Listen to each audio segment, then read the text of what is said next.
Okay, class, here is your long-awaited video that everybody has been texting me around the clock for, which we will discuss some boundaries coming up. But here is the review video. Again, you are responsible for everything from the minute you step in the door to the time that you graduate. So keep that in mind moving forward with your testing, but I am going to narrow down for you so you get used to what a cumulative test is. We are going to do 200 questions on the midterm. 100 of the questions is going to be theory. Another 100 questions is going to be anatomy, positioning. The theory is going to be essentially 50% what you learned the first year, 50% what you've learned with me. A lot of it is going to be crossover, like interactions with matter you learned the first year and the second year, so some of it will be familiar throughout. And the anatomy and positioning is going to be mostly first year and just a small amount from second year, more like 75 or 80% first year and the rest second year, just because you've learned all of your positioning already. So I'm just going to have a sip of my coffee, and I have the midterm next to me, ready to go. And we are going to get started. And as usual, I have the test next to me. I'm going to go through some slides. I am not going to lecture because there's no need to. You've learned all this stuff. So this is going to be a faster video, so make sure you take good notes. And here we go. Okay, so you definitely need to know that Wilhelm Röntgen discovered X-rays, when they were discovered. Make sure you know November 8th, 1895. We have Rad Tech Week coming up, so it's important that you know the 8th. There's a picture of his lovely wife's hand, whom she later died from radiation poisoning. Things to know on this slide really are just that this portion here, that the X in X-ray, what it stands for, it's the mathematical representation of the unknown. This slide should look very familiar. This was from one of your first tests, and you need to know some of the basic components of the categories of energies. You know, we use electromagnetic. You need to know the difference between potential and kinetic as well.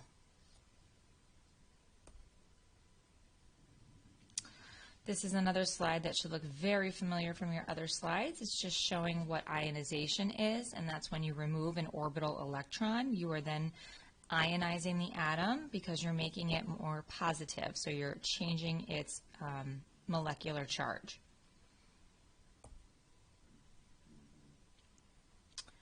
What are X-rays? They are a form of electromagnetic radiation. They form like waves and particles. The smallest cluster of electromagnetic energy is known as a photon. That's important. And they have a wavelength much shorter than that of visible light. Just another picture of ionization and what it is. Ionizing radiation hits an electron, the electron is knocked out, and then you end up with a positive atom and a free electron. Here's your electron shells. For X-ray, you know that the element we care about is tungsten. Its innermost shell is the K shell, and K shell is what we care about. The binding energy is 69. To knock it out, you need at least 69.5 or 70 keV to knock it out. Now, I don't know why that line just appeared there. Anyway. Here are some of the types of molecules that you're going to find, or atoms that you're going to find. We talked about this already before. I think down here would have been isomer. I don't know why it's covered up, but it's not on your test, so don't worry about it. So here are some of the things that you need to know about, particularly isotopes. Make sure you know the definition for isotopes. That's a big one.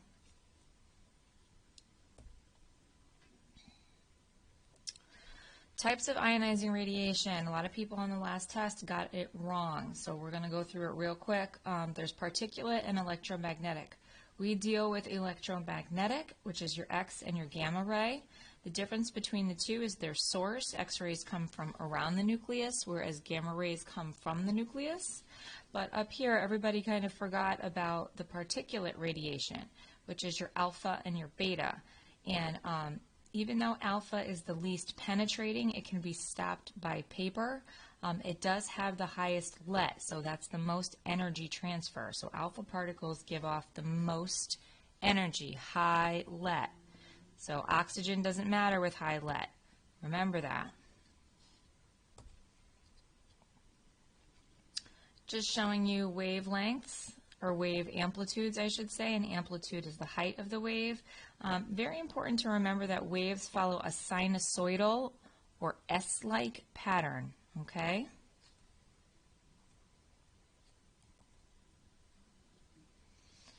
And frequency. If it's a long wavelength, it's going to have a low frequency. If it's a medium wavelength, it's going to have a higher frequency, and that's how many peaks you've got here. If it's a shorter wavelength, it's going to have a high frequency, more peaks per unit length, okay?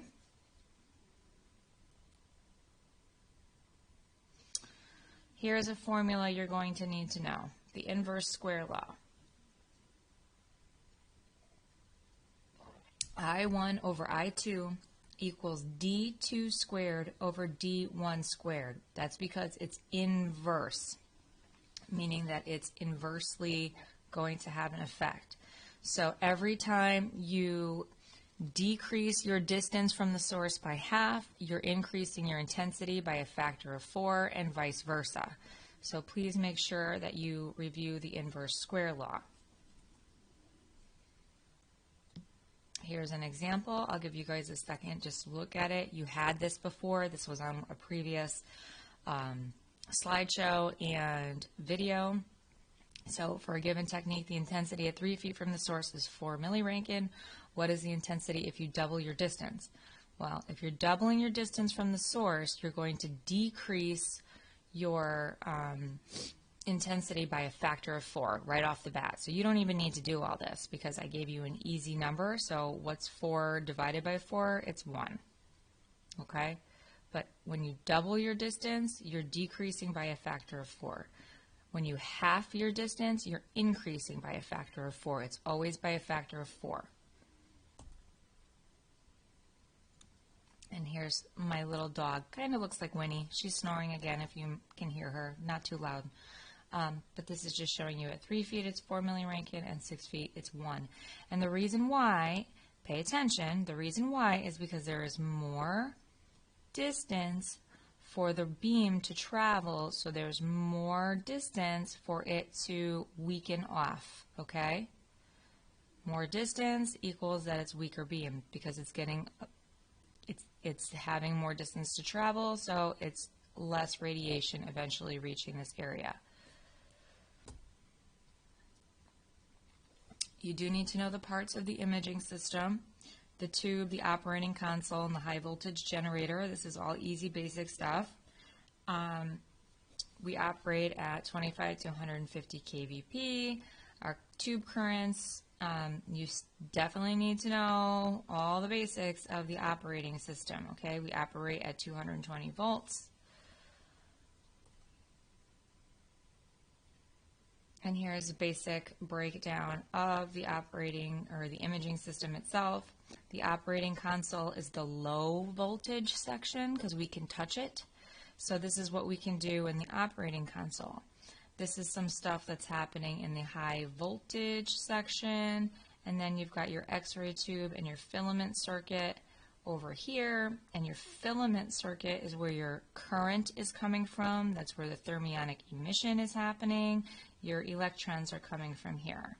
You've got your step-up transformer, and your rectification system changes it from alternating current to a direct current.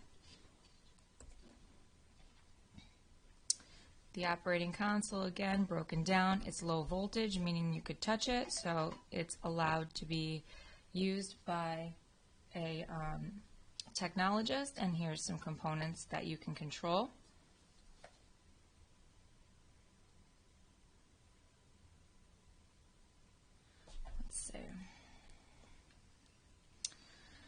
And then here's the breakdown again, all stuff that you've had this year. Operating console circuit. The big thing to know is the first component that's going to get electricity from the wall is going to be your line voltage compensator. And what the line voltage compensator does is, because the United States has alternating or wavering by as much as 5 or 10% the electricity coming in, we needed to make sure that it's at a steady 220 volts in order to operate our equipment. So the line voltage compensator makes sure that it comes in at a steady, precise 220 volts. Okay? And the other thing that a lot of people got wrong in prior tests is the auto transformer. And with the auto transformer, you have to remember it's a single winding, one winding, because it's self-transforming. So one winding, all right? Very important. And that's my son. Okay, high voltage section, you've got your step up transformer, meaning less windings on the primary side, more windings on the secondary side. You've also got your step down transformer, which has more windings on the primary side and less windings on the secondary side. Big thing to remember, guys, the high voltage transformer, so your step-up transformer steps it up 500 to 1,000 times. Very important.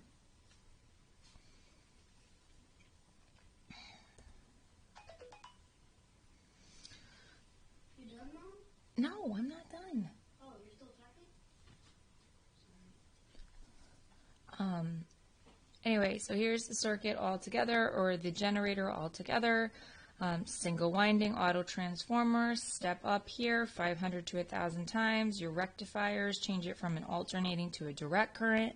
Your filament circuit is down here because it's going to the filament side of the tube.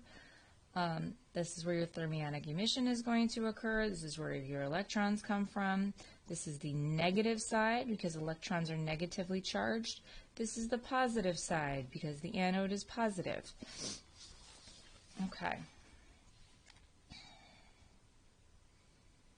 Oh man, hang on. This is going to make me crazy that this did this. Give me 1 second. I have to fix this because it's making me nuts that it reformatted it all cuckoo. I'm going to move this over here. There we go, so you can actually see it. There we go. There we go. I don't really care if it lines up at this point. You have the slide already, but I was just annoyed that it was like that. Okay. And that's my dog. All right, so now the X-ray tube. Again, focusing cup right here has your filament made of tungsten. This is where your electrons come from. This whole thing is a diode, meaning that the electrons travel from cathode to anode. Negative side is the cathode, positive side is the anode. Oh, you know what? I need to go back a slide. Hold on 1 second, guys. Oh, no. No, I don't. I'll get there. All right. Things to remember with KVP. Higher KVP is a higher quality beam. It increases penetrability. It's the controlling factor for contrast. It increases the speed of the electrons traveling from cathode to anode. Again, it increases the speed of the electrons traveling from cathode to anode. It's the penetrability, the quality, all things you need to know. MA is going to determine the number of photons because it's the quantity. It's going to determine how many electrons are being boiled off. It's the controlling factor for optical density. It's basically what the patients get for its dose. And when you change the MA, so when you change the quantity of electrons, it has no influence on the kinetic energy, meaning the energy of motion. What do you think is going to influence that kinetic energy? It's going to be the KVP. This is movement. KVP does that. All right, exposure time, it's in milliseconds. You multiply it times your MAS. you multiply your time times your MA to get your MAS. You want it as short as possible in case people are moving, things like that. Quality and quantity, the how good versus the how much. How good is your kVp, your penetrating power, your quality. Your MA is your tube current. It's the number of electrons. You multiply MA times time to get your MAS. It's the number of photons in the beam. Oops, sorry. The kVp also is your kinetic energy. It's how fast the electrons move across the tube. Okay? Interactions at the target. You have two interactions at the target. You've got Brem's and characteristic. Your Brem's, now try and remember this because a lot of people too, this was a tough one. If you got them confused, you got a lot wrong. With your Brem's, it's the braking around the nucleus. It doesn't interact with anything. It's just the braking around the nucleus. At energies below 70 kVp, 100% of your beam is going to be Brem's.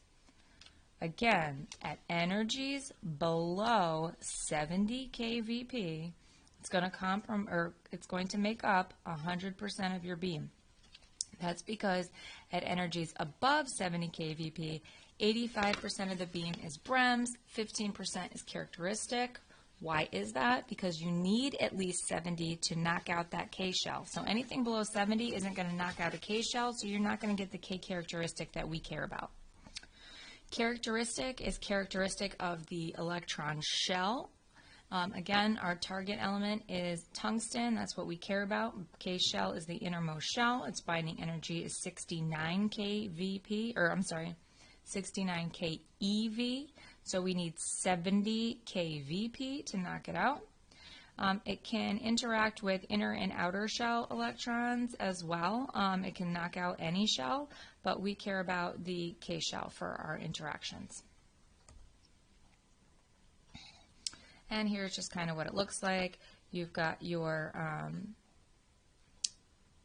incident coming in. It interacts with an inner shell. You've got an energy transfer.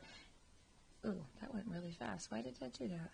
Oh, because I touched my mouse. Sorry. It's really early in the morning. Anyway, so the incident comes in. It interacts with the innermost shell, which is your K shell for tungsten. It knocks it out. Here's your projectile electron. That energy interaction gives off a characteristic X-ray. And there you go. All right, but it can knock out anywhere. It's just we care about the K shell. Some characteristics. A digital image begins. Oh, I think let me do something. Hang on, guys. Yeah, this slide got put in here, so it'll come back. I was looking for this slide. I couldn't find it yesterday. All right, I'm just going to go past it. Never mind. Anyway, so Brem's. Brem's is the other interaction at the target. Your Brem's is the braking around the nucleus. So see, it comes in, and it breaks around the nucleus and comes out. Less energy transfer, so lower energy beam comes out when it's a small curvature. When it's a severe curvature, you've got more energy transfer. Okay, so Brem's, braking around the nucleus. Mostly Brem's on, with 70 kVp and up, all Brem's below 70 kVp. Winnie, that's gross. Stop. Anyway, okay, emission spectrum. This also was on your tests. So this is an example of the emission spectrum. Your Brem's follows a continuous emission spectrum, and your characteristic follows a discrete. So your discrete emission spectrum looks like a bar graph, and your continuous emission spectrum looks like this hump here. The reason that characteristic X-rays follow a discrete emission spectrum is because it's characteristic of the shells going around the element. So if you change the target element, you're changing the quality of your X-rays. So if you go from tungsten to gold, you're going to shift to the right because gold is a higher quality target element than tungsten. But if you went from tungsten to molybdenum, it's a lower quality, so it would shift to the left. So in order to shift your position on a discrete emission spectrum, the target material makes a big difference. All right? The BREMS follows this continuous, and BREMS, that's pretty much it. It follows the continuous, and the more x-rays you have, the higher the amplitude or hump is going to be. The less x-rays you have, the lower the hump is going to be. And again, the more quality or better KVP you have, the more to the right it's going to be. The less quality or lower KVP you have, the more to the left it's going to be. So this side is low quality, this side is high quality, this is high amplitude, this is low amplitude. And this is kind of putting the entire emission spectrum together. Lots of x-rays, lower x-rays, and see this delineates molybdenum, or moly we call it, MO. And then the W actually delineates tungsten, so that's the tungsten element here. And it's just showing you the discrete versions. So this would be discrete moly, and this would be discrete tungsten here. So see how tungsten is more to the right, it's better quality. Moly is not as good, so it's to the left. And some factors that affect the emission spectrum. Your MAS only affects amplitude. So if you go from 200 to 400, you're going to get double your amplitude. Filtration.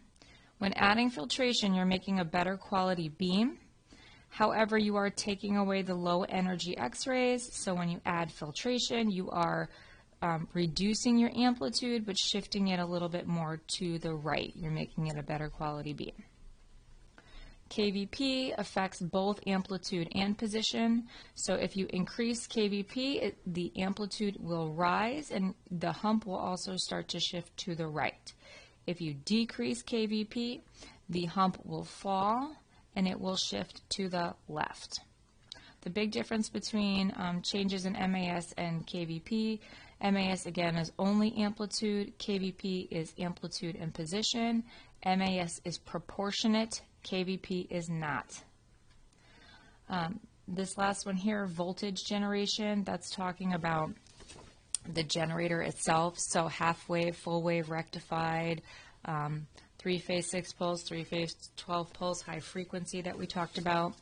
You guys know single phase is the least efficient, has the highest voltage ripple, so therefore it's the lowest, and it's the furthest to the left. High frequency is the best, so it's the highest, and it's the furthest to the right. And here you go, some more factors. Just, you have all these on your other slides or other, I just got a message again. Okay, anyway, so here is another portion of information that you had already, but just to give you a few seconds to take a look at it. And very important again with the discrete emission spectrum, if you change your target material, you will change the position. Okay, 15% rule is on your test. Make sure you remember it. As you increase KVP by 15%, it's equivalent to doubling your MAS. Here is an example.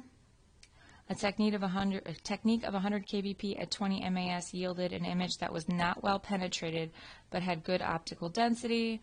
What would you do to fix the image? Well, if it's not well penetrated, I'm going to increase my KVP by 15%. And because it had good optical density, I don't want to double my MAS. I want to keep it the same. So in order to do that, anytime I increase my KVP by 15% and I'm happy with my density, I'm going to have to cut my MAS in half. So here is your 15% rule. I'll give you a second if you need to write it down, but you do have this slide already.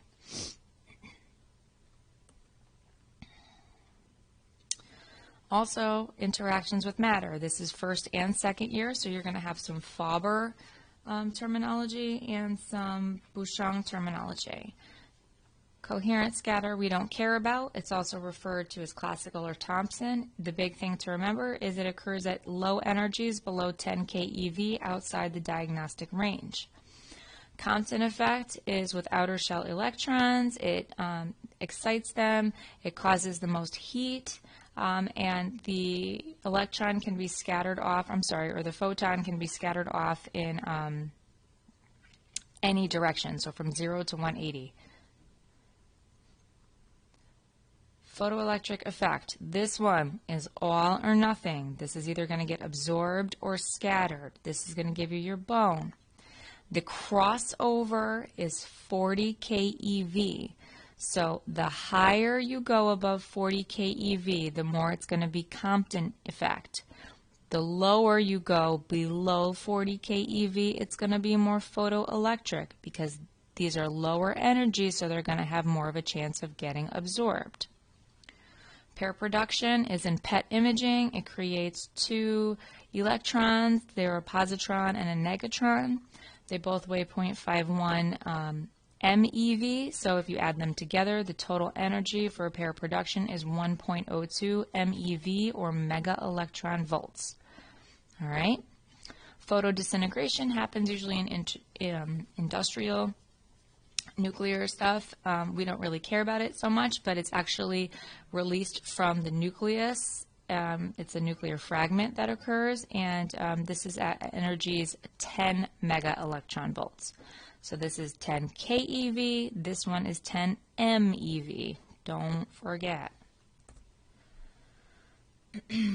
This is what coherent scatter looks like. Your incident X-ray comes in, nothing really happens, and a scattered X-ray comes out on the other side. Again, 10 keV, we don't care about it, occurs at low energies. Compton. Incident comes in, interacts with an outer shell. This is where a lot of heat is going to happen because it's exciting everything. A Compton electron will scatter off, and it can deflect at any angle. And the scattered electron, I shouldn't even say the scattered electron. The Compton electron retains most of its energy, just to let you know. And then there's your scattered X-ray over here. This one is also what we get most of our dose from. You're going to hear a lot of my family talking in the background for a minute because everybody's starting to wake up. Here's your photoelectric effect. Incident X-ray comes in, deals with an inner shell, ejects it out. You've got a photoelectron that gets ejected. And do you see any more X-ray coming out the other side? No, because this is all or nothing. So this incident X-ray is fully absorbed, and then the photoelectron gets scattered off. This photoelectron can go on to cause other interactions, whether it be Compton, coherent, whatever. It can move forward, but this completely gets absorbed here. Pair production. Pair production is the PET. You've got your 0.51 MeV here, your 0.51 MeV here, which means it's 1.02 mega electron volts altogether. So your incident comes in, it ejects an electron, and then you've got your positron and your negatron down here. And then here is a picture of photodisintegration. Again, you're getting a nuclear fragment, so the incident X-ray is coming in and actually pushing something out of the nucleus. This one's your 10 mega electron volts because you're getting a nuclear fragment. Differential absorption and beam attenuation. We talked about it this year. You had it last year, but here's some factors. Again, this is a slide you've had before. Differential absorption deals with photoelectric, Compton, and whatever has been transmitted through the patient. So factors that affect it, your high atomic number, your increased KVP. The higher your KVP, the more it's going to penetrate the body part, so the less it's going to be able to get absorbed. Increased mass density, meaning the thicker the person or patient or body part that you're imaging, the more chance that it's going to be absorbed and scattered off. And here's again another little chart that breaks down your differential absorption factors. Give you a second to take a peek.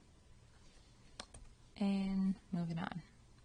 Attenuation deals specifically with the beam. The definition for beam attenuation is the weakening of the beam as it passes through matter. So it deals with what's been absorbed and what's been scattered off. Some things that affect beam attenuation are here. You've got your tissue thickness, your tissue type, your mass density, and your X-ray beam quality. Obviously, the higher the quality, the less is going to be attenuated. High quality means higher KVP values. Okay?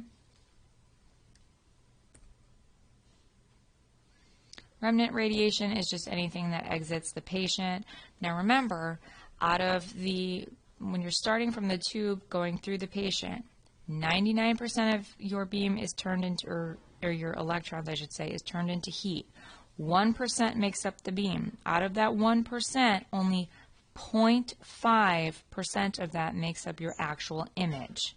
Again, 1% beam, 99% heat, 0.5 is your image. Moving on to radiobiology. These are my notes. You have these. You do need to know some of the major structures. We just tested on this. The one that I really want to point out is the mitochondria. Those are the powerhouses. That's what powers the cell. That's important to know. RNA is mostly located in the cytoplasm. Cells undergo catabolism and anabolism to make macromolecules, which are your large molecules. Remember, catabolism is the breaking down. Anabolism is adding, A for adding, or the building up.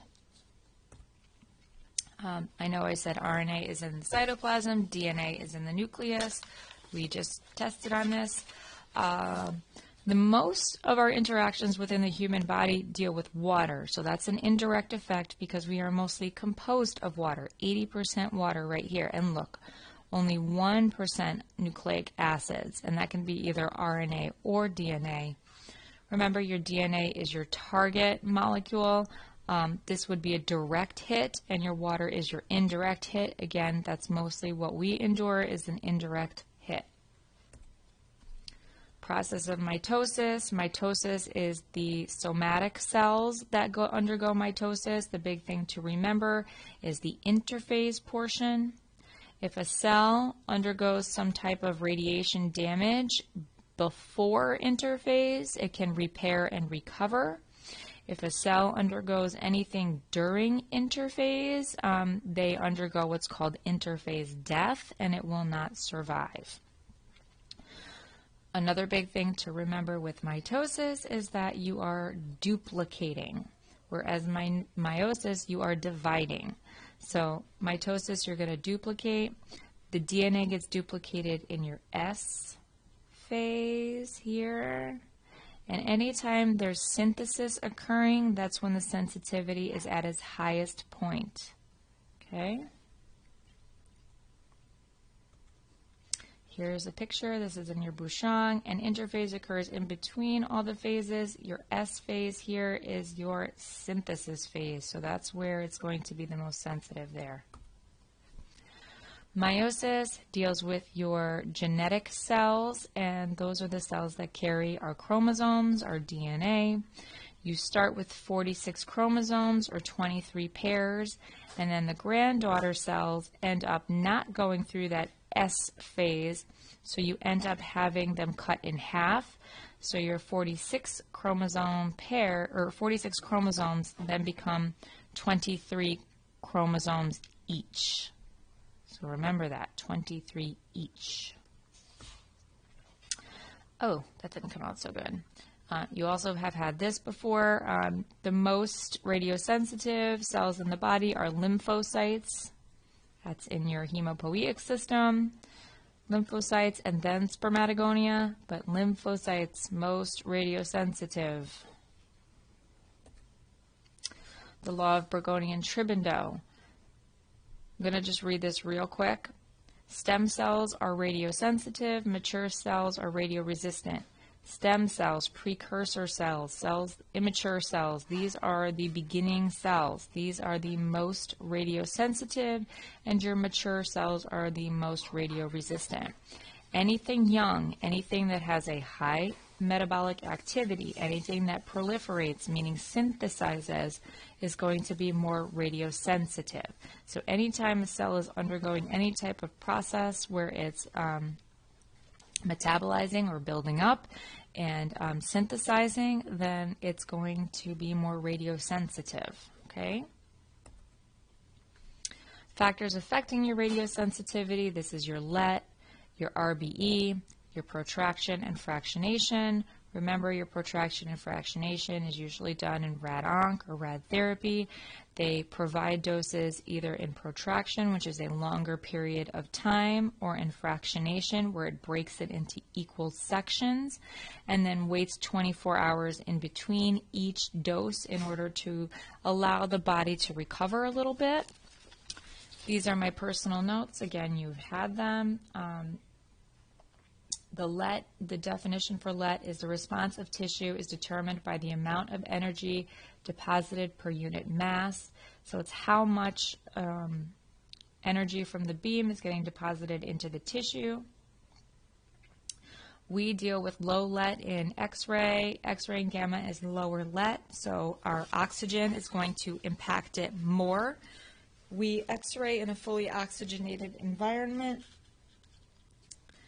And the LET for X-ray is 3 keV per micrometer. As your LET increases, you have more relative biologic effect or more biologic damage, and the probability of a target molecule or DNA being hit increases. Your RBE formula, or your relative biologic effect formula, is the dose of standard radiation needed to produce an effect over the test dose. So the effect dose over the test dose. Things to remember is that in X-ray, our relative biologic effect is 1. Another big thing that people were having a hard time with on the last test is that when you have low LET, oxygen maximizes its effectiveness. Just like we talked about in class, rad-onc sometimes will put people in hyperbaric chambers in order to increase the oxygen being traveled to avascular tumors. Oxygen impacts low LET the most. When you have a high LET energy, so meaning that it transfers most of its energy into the tissues, oxygen does not impact it at all. So high LET, oxygen has no impact. Low LET, it has maximal impact. Here is my personal notes again for protraction and fractionation. Protracted doses, continuous low dose delivery, and then fractionated, it's the same dose rate given in equal fractions, and it's separated by 24 hours. Factors affecting radiosensitivity regarding our biological sense. The oxygen I already discussed. Age, the younger you are, the more radiosensitive you are. Recovery, how well are cells able to recover? Did they get irradiated before interphase or after interphase? Chemical agents, hormesis, a little bit of radiation is good for you. Those chemical agents, we have radioprotectors and things that can boost radiation. The radioprotective agents, if you have to give it, you have to give it at such a high dose that the dose itself becomes toxic to the body. So when we try to give someone radioprotective agents, you're actually going to give them toxic doses, so it ends up being worse for you than the radiation itself. Your dose-response relationships, a lot of people struggled with this. These are chapters 33 and 34, so if you had a hard time with that during the last test, please be sure to go back and take a peek. Your deterministic is able to be determined. You can see it. It's tangible. You can see the results from it, like radiation-induced skin burns. Your stochastic, we don't know at what dose or how much or when the patient received the radiation that caused these types of effects, so we have no threshold with stochastic effects, but they are linear, meaning that if we can say you had a higher dose, then the impact is going to go up proportionately. Here is a graphic from your book just showing you linear means it's in a line. And again, when it hits the y-axis, it's a non-threshold, meaning even at very low levels or at zero, there's still going to be a response. The x-axis down here, if you see these lines C and D, it had to hit a certain point in order for it to have some type of an effect, so it's a threshold dose. So on the y-axis, non-threshold. On the x-axis, threshold. Linear means straight line. Nonlinear is a non-straight line. Demonstrated here. So these are nonlinear, non-threshold because they're hitting the y-axis. This is a nonlinear threshold. This one here is called a sigmoid dose-response relationship. The only one that has sigmoid is the skin effect, and that's from high-level fluoro. It has to be nonlinear threshold. Again, skin, sigmoid, nonlinear threshold. The reason that it's a threshold is because we can see when the skin starts to burn. And the reason that it's nonlinear is because we have different levels of melanin in our skin. So some people are lighter skin, some people are darker skin. Those who have darker skin have more melanin, so they have more of a resistance to radiation burns, whereas people with lighter skin do not. So that's why you have this sigmoid pattern here. Linear non-threshold is your stochastic, meaning it's proportionate, but they don't know at what dose it's going to occur, so they just tagged it as non-threshold to basically cover themselves. Linear non-thresholds are your cancers, your leukemias, and your genetic effects, all stochastic, meaning happening later in life. Non-linear threshold doses, deterministic. Okay, we have different resistances to levels of radiation. Remember, some people can go up to as much as 8 grays before death, and that's because they just have more of a resistance to it. So that's why it's a non-linear pattern, but we do have threshold doses, meaning there are certain doses associated with each of the acute radiation syndromes. That's your hematologic, your GI, and your central nervous system. And then down here, again, non-linear threshold is your high-dose fluoro. Your skin effects, those skin burns, follow that sigmoid pattern. Going back to indirect versus direct effects of radiation, our body is mostly made up of water.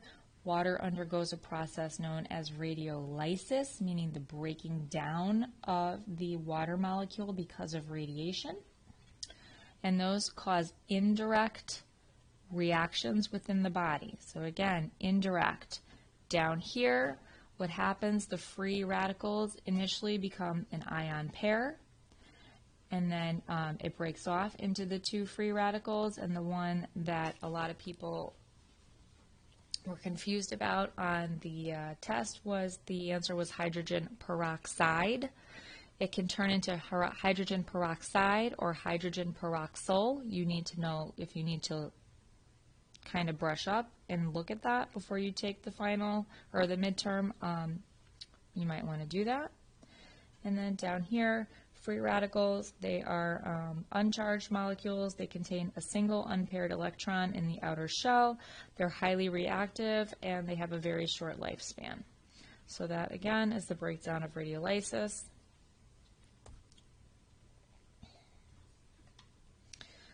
This is your hydrogen peroxyl free radical here, which was not the one on your prior test. The one on your prior test came out of your Bouchon, which is your hydrogen peroxide. Okay, so this is hydrogen peroxyl, and then make sure that you remember the hydrogen peroxide. Your direct and indirect effects, again, anything direct deals directly with our target molecule, which is our DNA. Anything indirect is because of radiolysis of water that creates the free radicals. And I'm going to highlight this again. Most effect of radiation in humans is indirect because of those water molecules. Cell survival, that's your single hit, multi-hit target models. Single hit deals with the single target, single hit deals with the simple cells, that's your viruses or bacteria. Your multi-target single hit model deals with your human cells, your complex cells. Target theory broken down, and at the bottom you have the low let, no oxygen, low probability. When you add oxygen, it increases the probability. And then, like I said earlier, anything with high let, that's your alpha particles, if you add oxygen, it has no impact because it's already having a high energy transfer, so you don't need oxygen to boost it. Another big one people struggled with, the lethal effects of radiation are determined by cell survival, not cell death. Again, lethal effects of radiation are determined by cell survival, not cell death. Please remember that your DO is your mean lethal dose and your DQ is your threshold dose. Acute radiation lethality, that's your deterministic, that's your hematologic, your GI, and your central nervous system syndromes. Nonlinear threshold dose response is what you really need to remember. Death can occur within days or weeks. The GI syndrome is, the central nervous system syndrome is above those 50 grays, and you usually only have 3 days to survive. So again, above 50 grays, that's your central nervous system syndrome, and you really only survive for 3 days.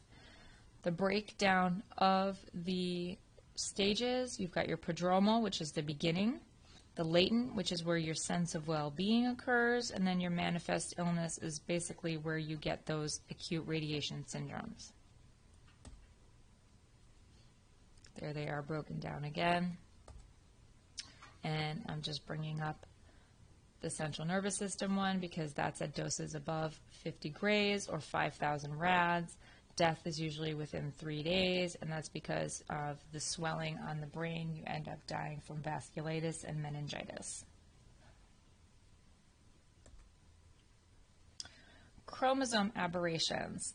A lot of people struggled with this as well. Chromosome aberrations is when the incident X-ray interacts with the DNA, which is where the chromosomes are, and you have your point lesions, your main chain scissions.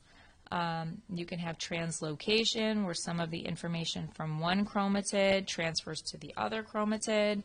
They follow non-threshold dose responses. They can be single hit or a multi-hit. So just some things to remember there.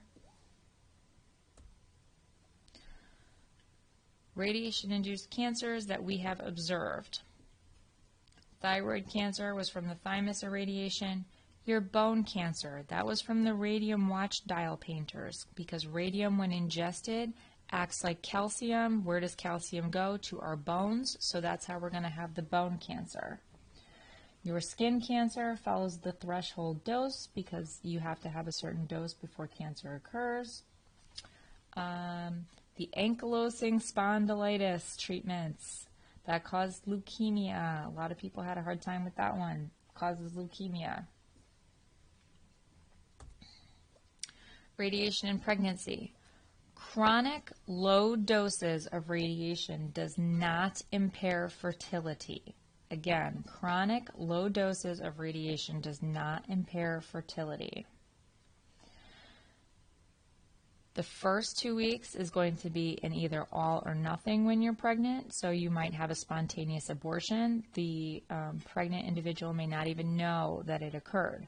The first trimester altogether is the most radiosensitive trimester. You are most radiosensitive during fetal development as a human because that's when your major organogenesis occurs, so that's when your organs are developing. And then as you get older, your radio resistance begins to build up. Now let's talk about something you learned in first year, which was AEC, or automatic exposure control. Those are your photo cells, your photo timer, your photo chambers that you line the body parts up with. They will terminate the exposure once they've reached the maximum amount of radiation needed for that specific body part.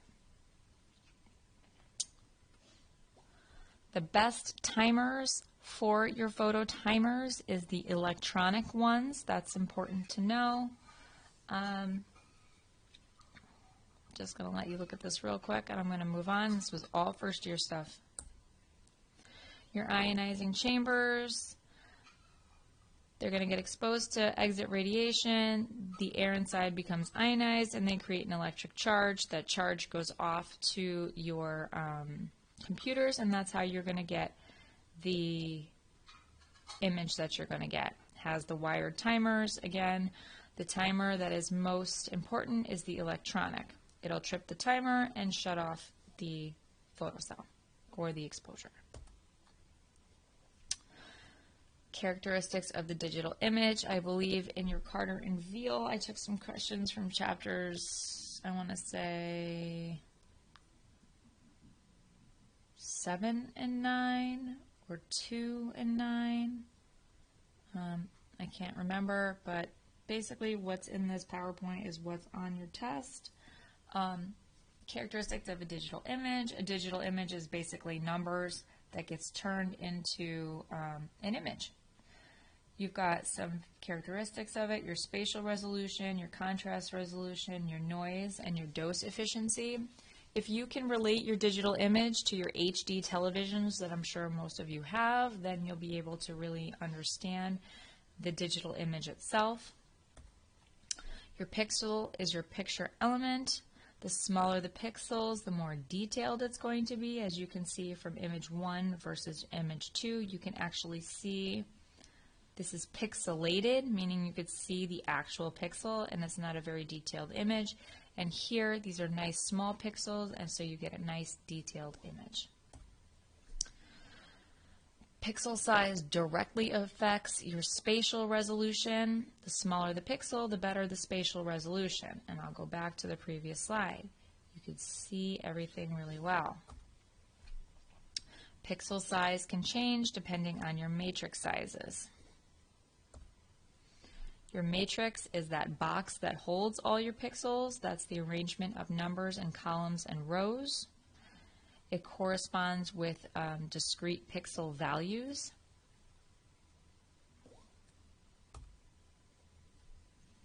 The image is digitized both by position, which is your spatial location, and by intensity, which is your gray levels.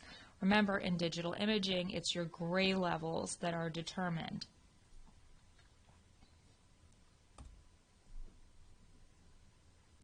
A relationship may exist between the size of the pixel, the size of the matrix, and the field of view. The matrix size can be changed without affecting the field of view. The field of view can be changed without affecting the matrix size.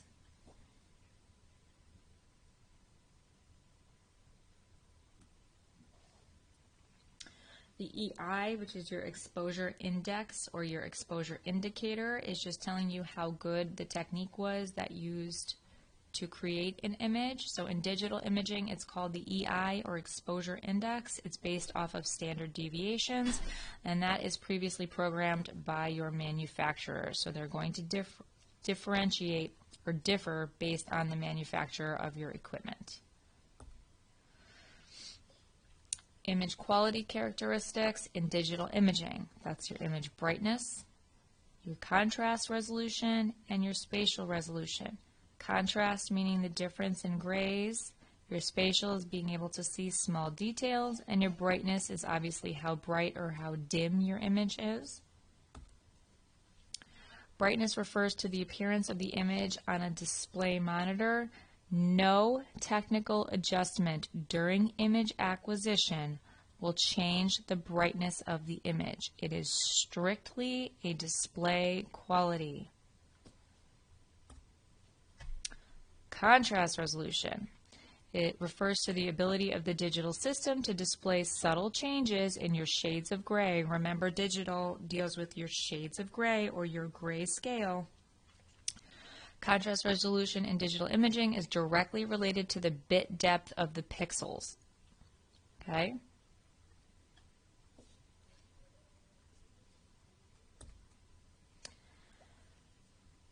Also based on scatter. Scatter control is more important since digital image receptors are more sensitive. They're more sensitive, they give us a greater latitude. So, you know, when you have the sheets on the patients, they show up, so you have to be careful with that. The sheets show up because of scatter coming off of the patient. Your spatial resolution, so how well you can see those tiny details within the space that you're imaging. Smaller pixels, higher spatial resolution. Memory. You did go over computers last year in your first year. There's different types of memory. I want you to focus on your RAM, which is your random access memory.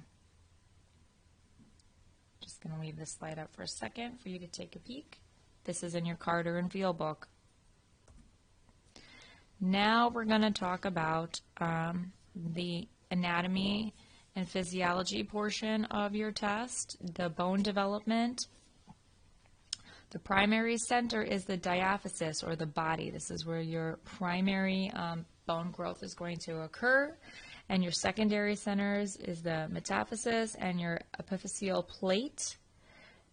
And that's usually, we see that separated in kids. That's where it looks kind of weird. And then your epiphyses, epi meaning on top, so the top portion here. And this is what it looks like radiographically.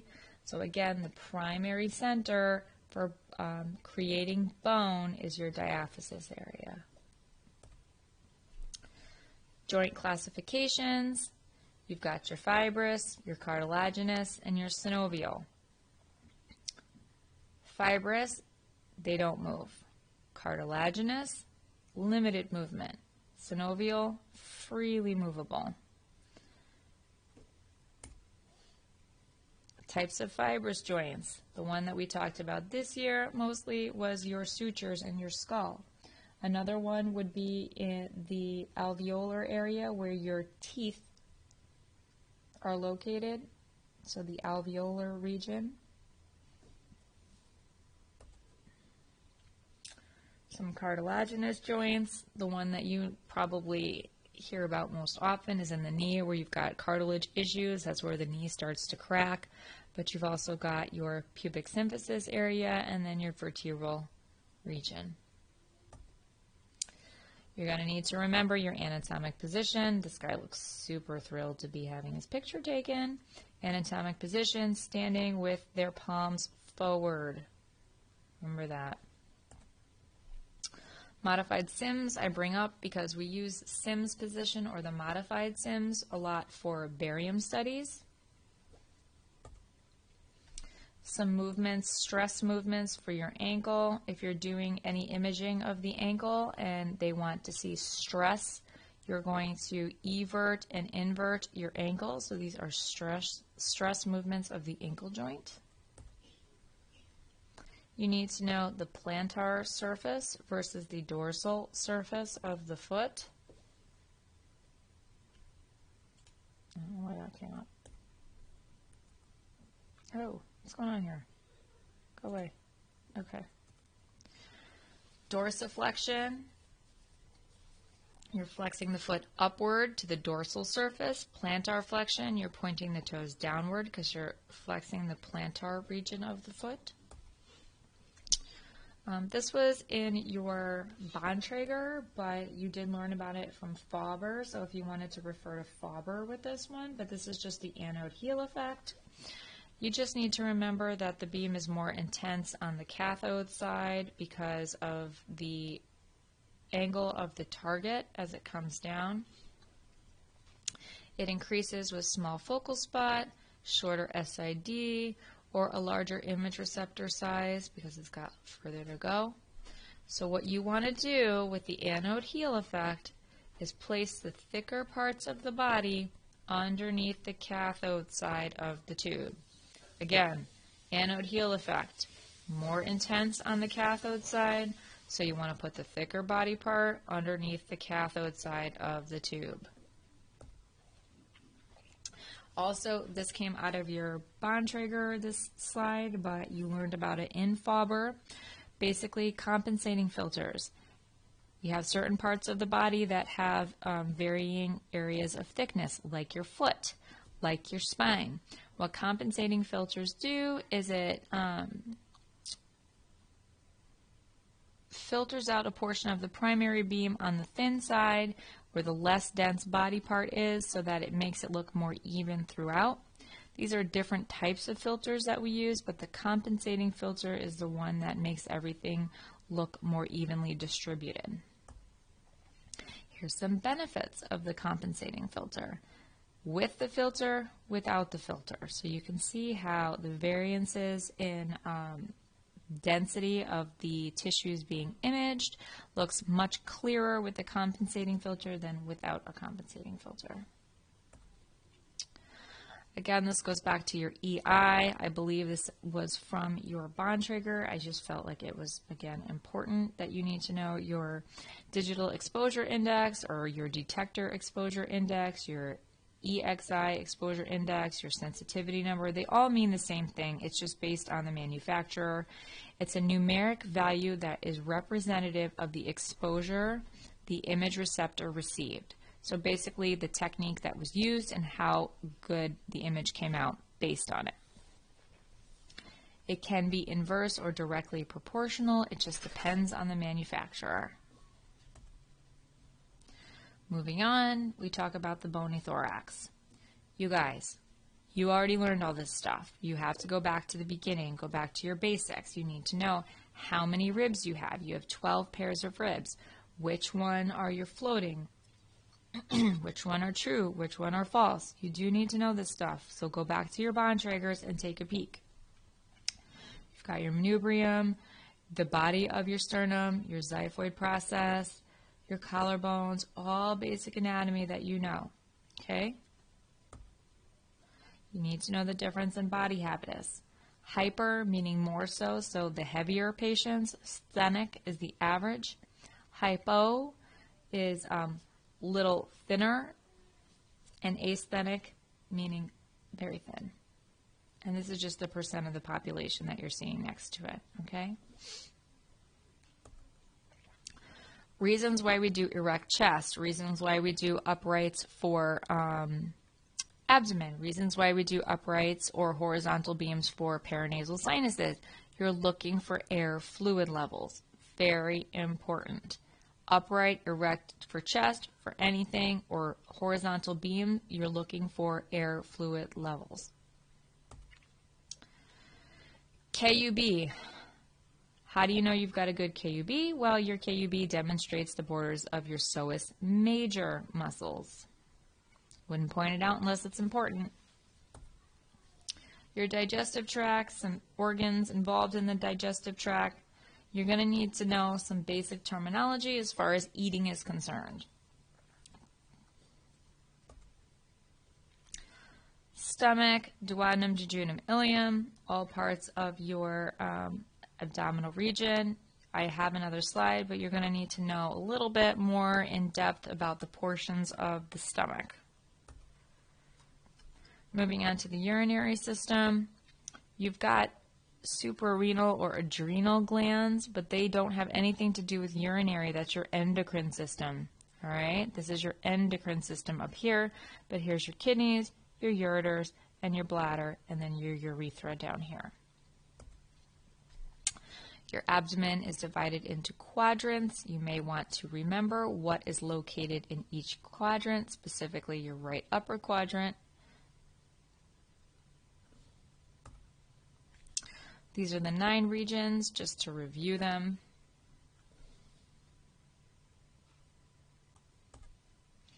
Bones of the hand and wrist. You're going to need to know that. How many carpal bones are there?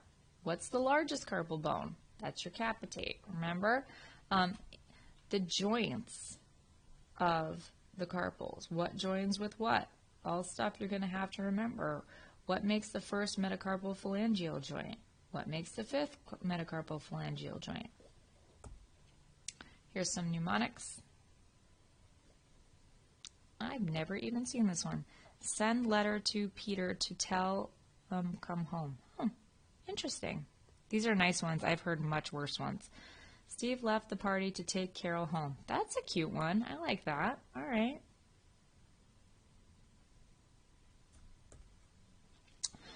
Another thing. I'm only pointing it out because it's important.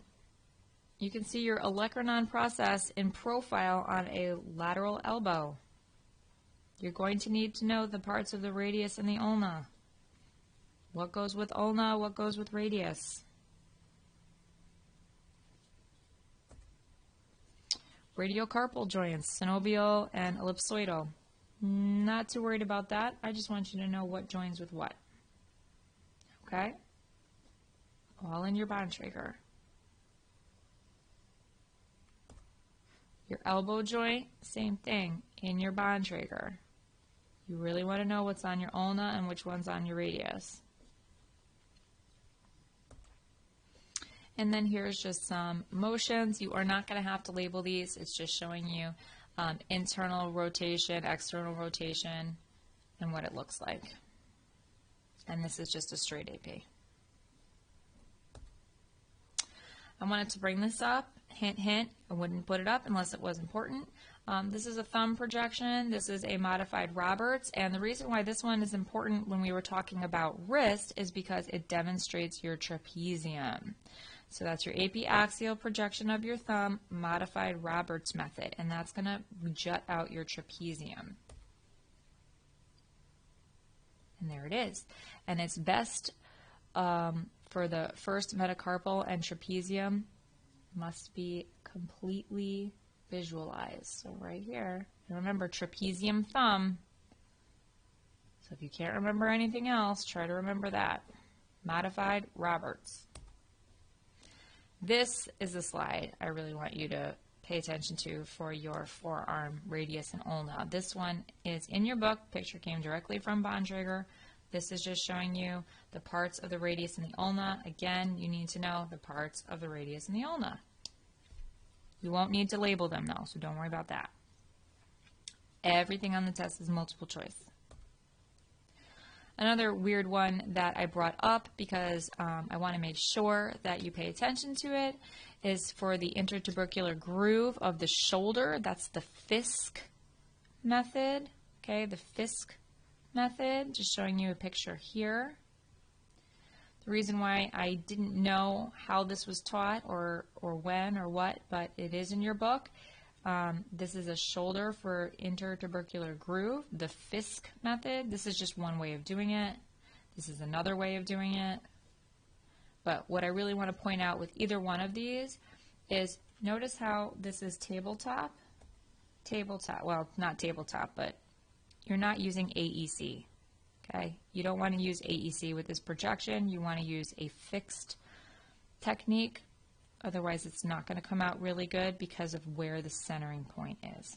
Okay? It wouldn't hold down on the chamber, so you don't want to use AEC for your Fisk method, which is your intertubercular groove. Okay? And here's your evaluation criteria. Again, I put it in bold or large letters. You do not want to use AEC, so you need to have optimal exposure factors using fixed techniques. Your scapular Y. You may want to brush up on some situational questions. There are several situational questions on the midterm because you've already gone through all the positioning, so it's not going to be a lot of central ray stuff. This is more situational. Now that you've learned all that stuff, how are you applying the information that you're learning? So if you're having trouble with any type of situational questions, definitely there are scapular Y situational questions on there. So maybe in your workbook or in the back of the chapter, there might be some to take a peek at. Clavicle. You covered it in the bridge class. You've covered it your first year. The big thing I want you to remember with clavicle, I'm going to go to the next slide. You have your straight on AP and then your AP axial. The one I want you to remember for AP axial is that with an asthenic patient, the very thin patient, you're going to need the largest angle, which is that 30 degrees. And that's because everything is so close together that you have a hard time shooting it off of the body. All right? Asthenic patient, 30-degree angle. And again, I just pointed out the scapula.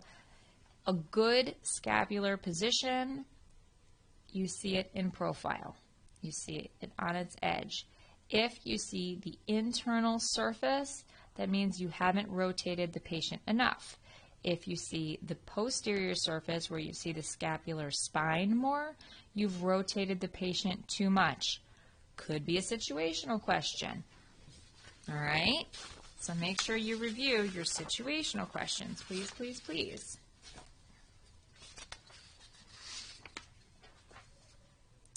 I did not put on this video, but you are, as I'm looking at your test, you do need to know your levels of your external landmarks and your levels of major body parts, like the level of your iliac crests, the level of your heart, the level of your kidneys.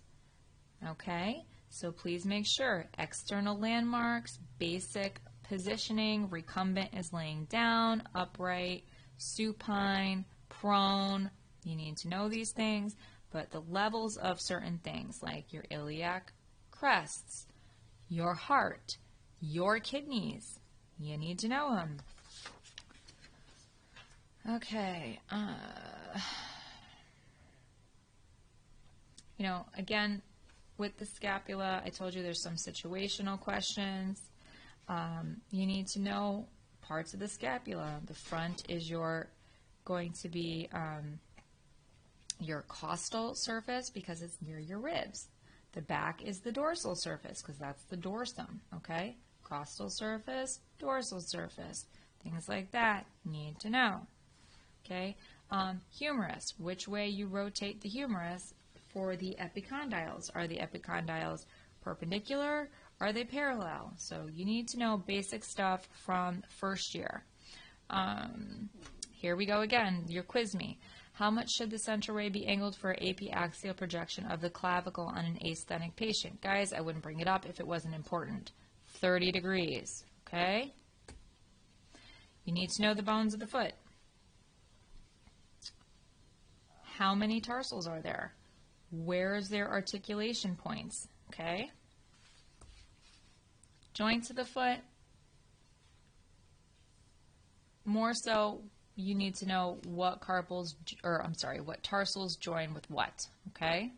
Again, what tarsals join with what. Here's your tarsals here. You've got your 3 cuneiforms, your cuboid is out on the end, and your talus, calcaneus, navicular in the middle, all right? So the talus joins with your navicular here, your calcaneus here, all right? Pay attention. Your talocalcaneal joint. Here's your sinus tarsi, your cuboid again, just showing you some things.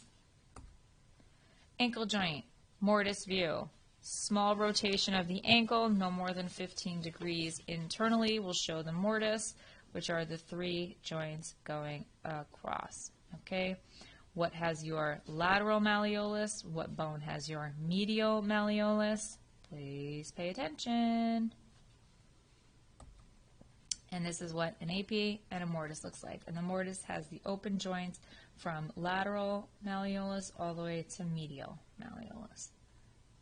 Tib, fib, okay? Knee joints. Sort of kind of pay attention to this slide, but not really. There is one radiographic image where you have to pick out what it's pointing to, and it is a weird one. So I'm not going to go over this. You're going to have to study this, but this picture, maybe pay attention to this picture. There is a picture similar to this. It is not the same, but it is similar, the lateral view, so make sure you know the components of the lateral portion of the knee, please. Ankle mortise again, just showing you small internal rotation. Evaluation criteria for the mortise.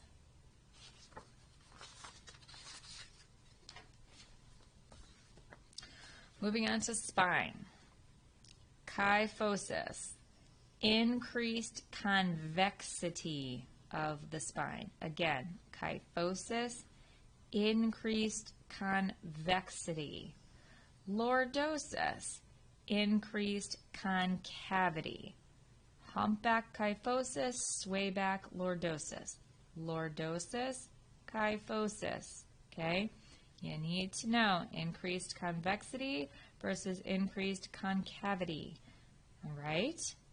Lordosis, remember sometimes we take chest x-rays where the patient leans back a little bit and makes themselves lordotic, and that's when the clavicles are up into the apices or above the apices. They're a little lordotic, okay?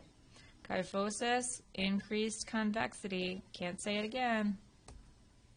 And this is what a normal spine looks like. Normal, adult, nice spine. Primary and secondary curvatures. You could probably hear my dog snoring again. This is what a typical vertebra looks like. You've got your transverse processes here. Nice arch, the body, the vertebral foramen. This is where your spinal cord is going to go through. Your spinous process is back here. Z-joints. Why are Z-joints important? You don't need to have to spell them. Don't worry about spelling. Again, everything on the test is multiple choice.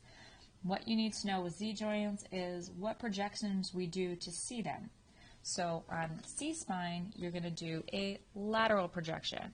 On L-spine, you're going to do an oblique projection. All right? C-spine, lateral. L-spine, oblique. Oh, this came out icky. But anyway, you may have an image, radiographic image like this on your test. Will you have to label it? No. Will there be a multiple choice question associated with it? Maybe. So again, wouldn't put it on if it wasn't important. Back to your Z-joints. Don't care about this. Don't worry about it. But this is just showing you that you see the Z-joints on a lateral. This is definitely a phantom. Look at that, how perfectly it's in there. But anyway, Z-joints are seen on a lateral C-spine, okay? Your zygomatic, or oh my gosh, I can't even talk anymore. Your zygapophyseal joints, lateral C-spine. On your L-spine, you get the lovely Scotty dog. Now, you should have been tested on this as a first year, but you need to know the specific parts of the Scotty dog. Maybe you'll get a picture of a Scotty dog. Maybe you'll get a radiograph of a Scotty dog. It will be multiple choice, but maybe you'll have to know the parts to it. Okay? And then this is just showing you how the zygapophyseal joints lie in L-spine. They lie 45 degrees from center. And on C-spine, they lie 90 degrees from center. And here you go. Breakdown of how you see them. This is in your Bontrager.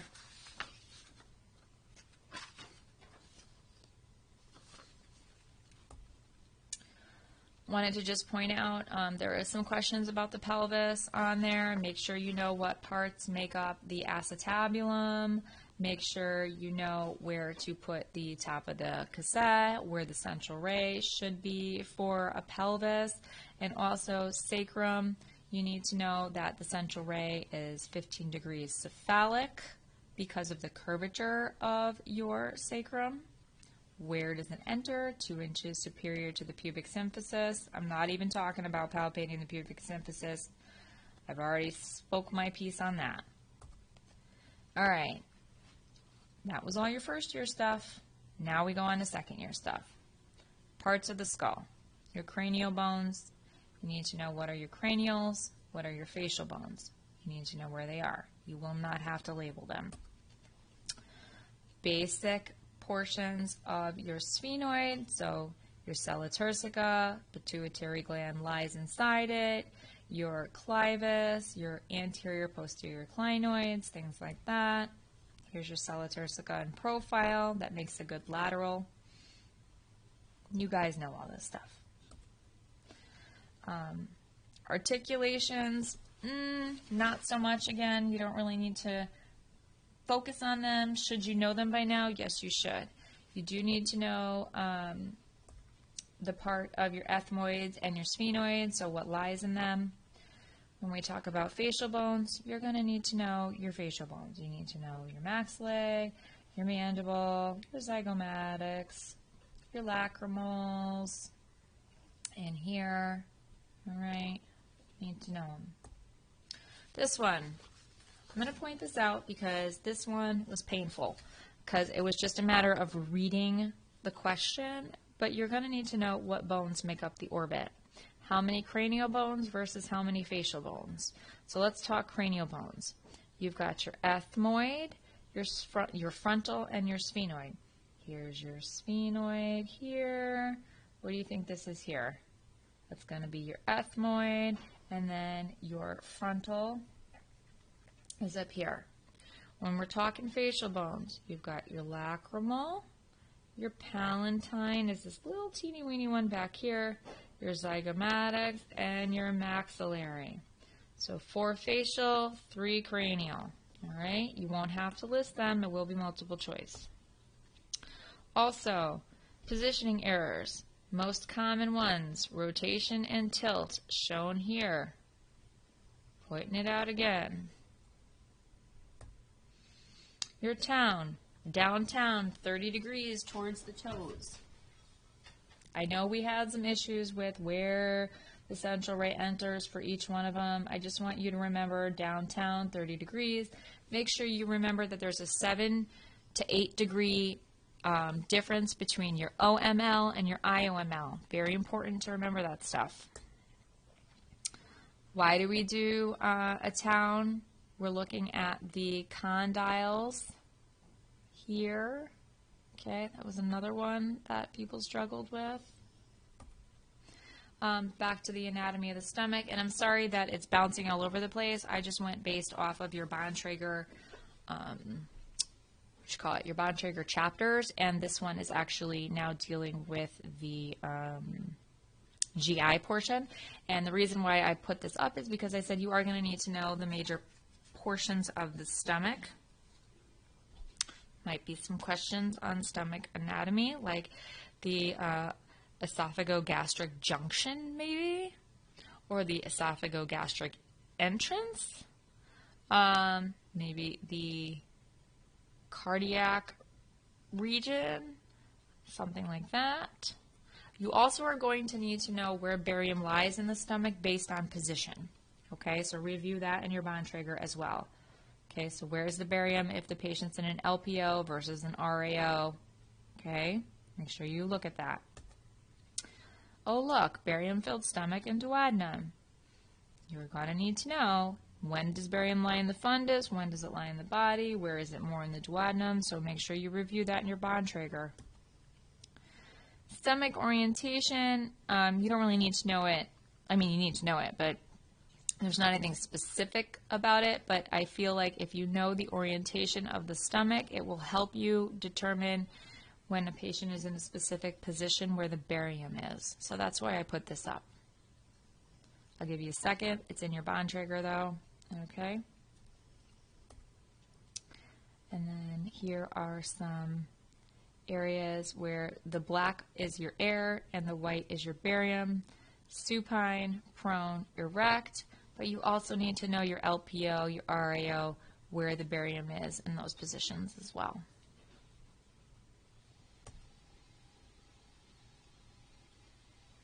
You do not get a question like this, but again, this is going to help you decide which one is where the barium lies, depending on the position of the patient.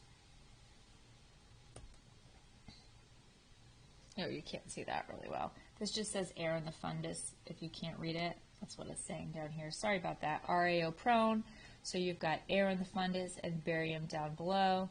When they're AP, the barium is in the fundus.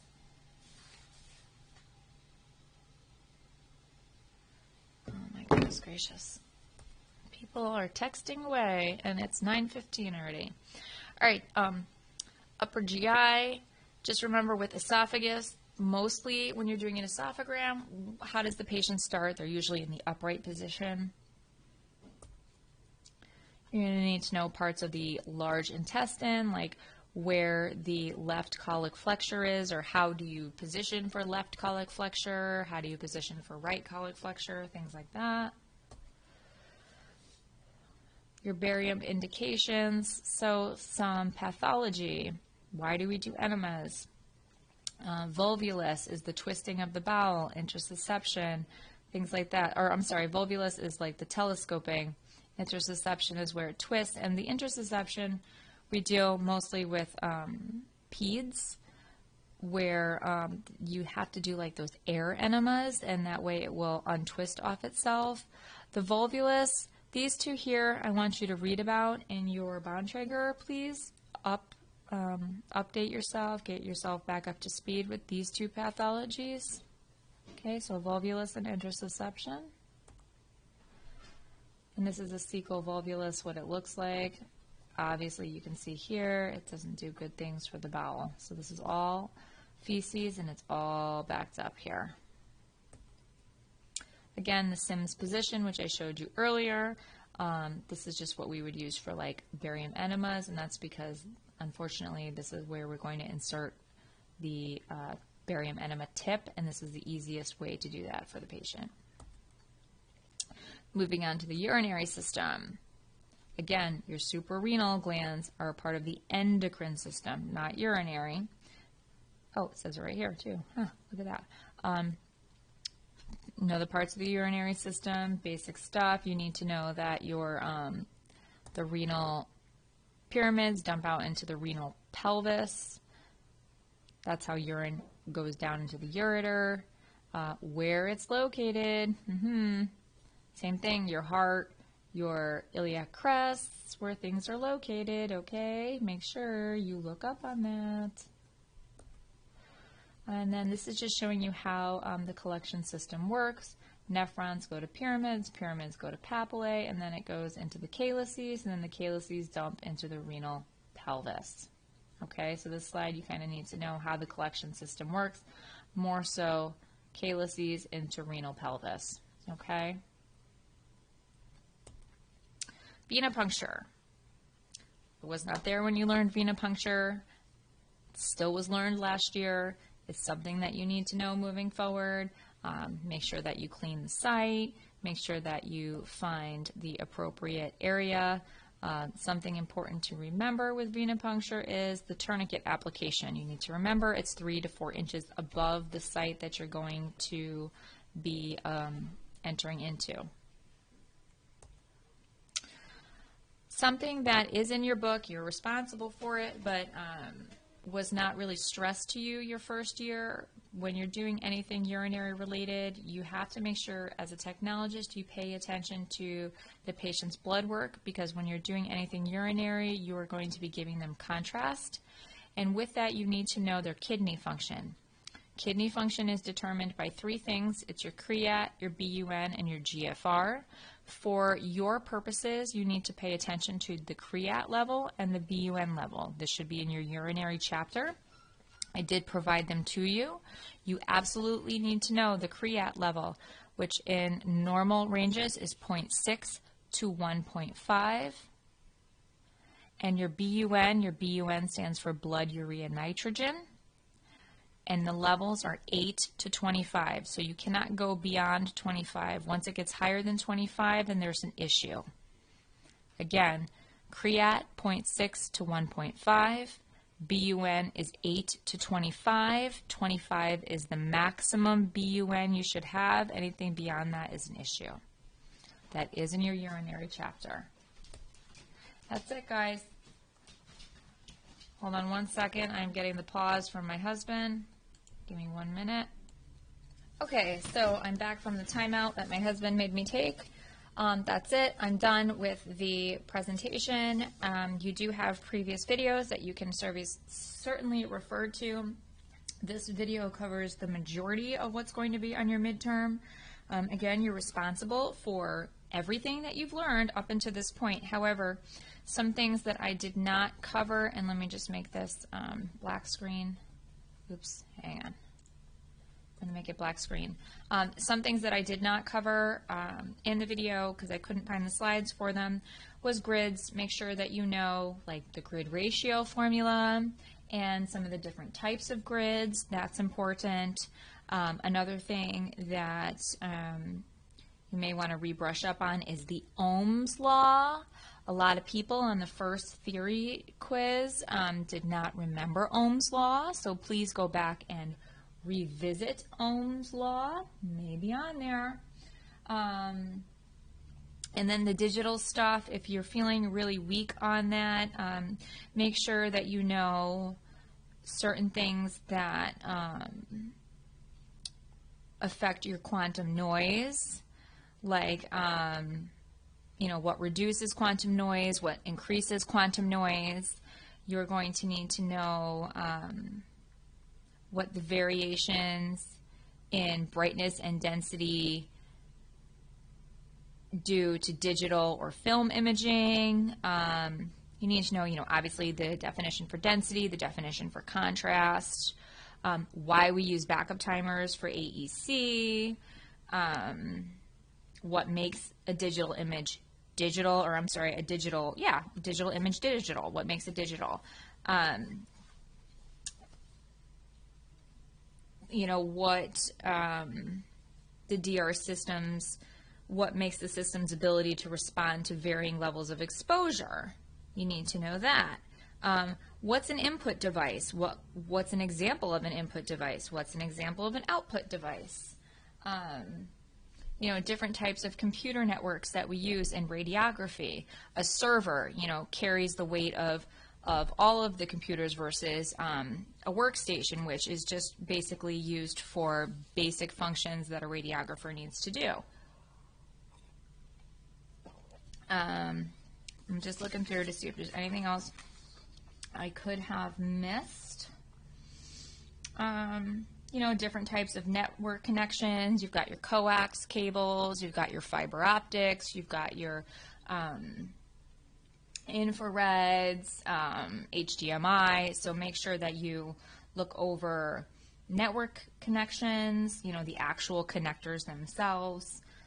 And as I'm going through, I think we've pretty much covered all of it. There's like 2 math equations that you have to figure out, and they're very simple.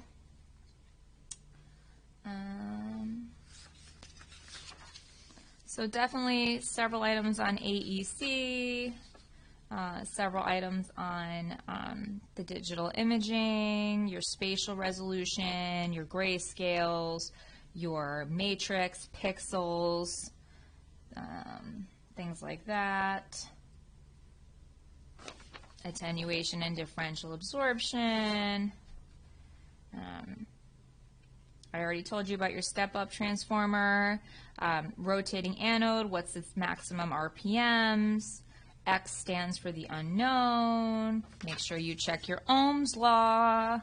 It's all questions you guys have seen. So it's not anything you haven't seen. The only thing that the questions will be new to you are the situational ones, because again, I want you to be able to apply the positioning that you learned from first year into your second year skill set. So, take a minute, read the question slowly, stop panicking. Everything in the video is what is on your test. The only new thing, again, is it's not even new, it just wasn't stressed last year, so I want to just re-stress it to you. You need to know your BUN and CREAT levels, so I don't want you to be surprised by that. Everything else that I said that isn't in this particular video would have been, grid ratio, and I might have missed some stuff on the digital system, but I mentioned it, so if you need to replay that section.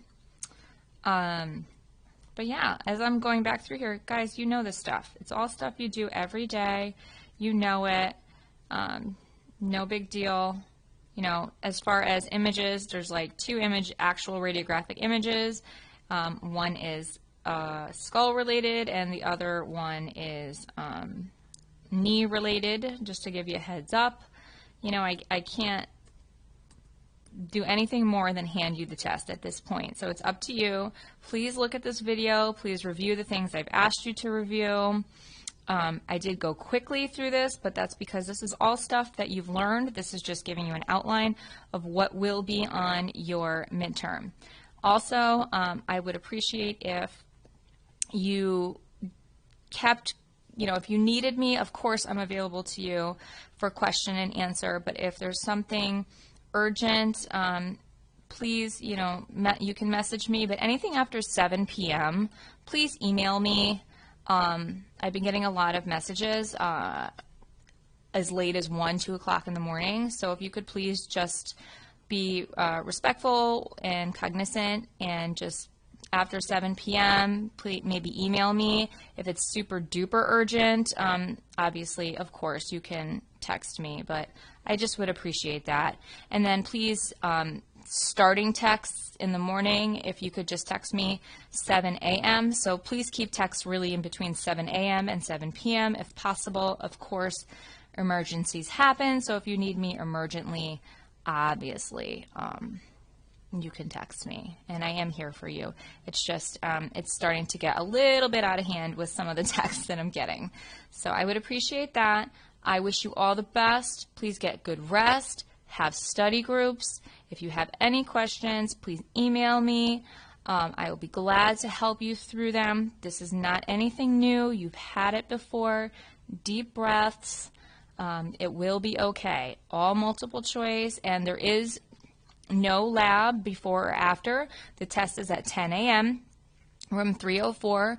Anyone who needs to go over their midterm clinical, I will do once you hand in the test. I'll catch you before you walk out the door. We'll do that real quick, and then you're free to go. So deep breath, have good snacks, get good rest, and I believe in all of you. I think you're all going to do well.